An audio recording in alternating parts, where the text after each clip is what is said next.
Let's just talk about the whole thing.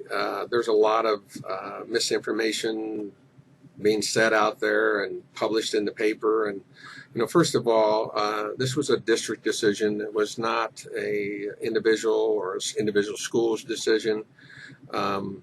It's something that the district decided would be in the best interest of our district. And, individuals or individual schools don't come to the board and make recommendations to the board. They're done at the district administrative level or the board level. So that was one piece of information that's been out there that's not correct. And this was a district decision, and it mainly is two factors. One, you enter into co-ops when you're starting up a new program, and you don't have enough to do that, so you have to partner with somebody so you can get a team going. But the intent is not to do that forever.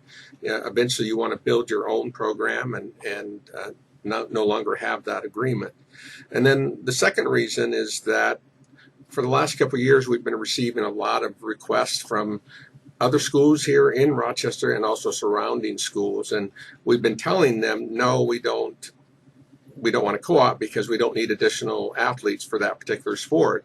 And they say, well, why are you continuing the co-op that you have if you don't need players to have a team? Why are you saying yes to them and no to us? So those are the two main reasons. There's a lot of other stuff out there that people are saying that's not true.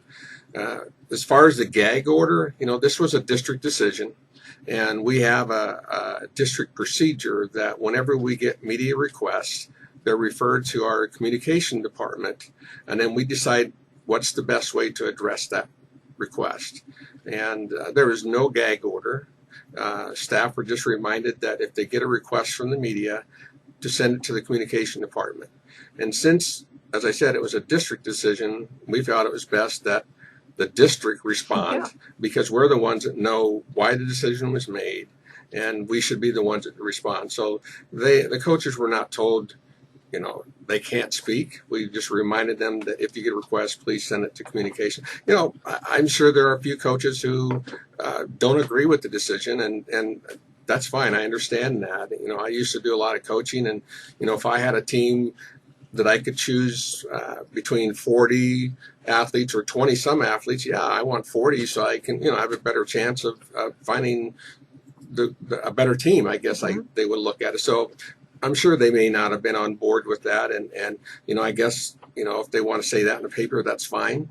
But really, the decision was follow the normal procedure.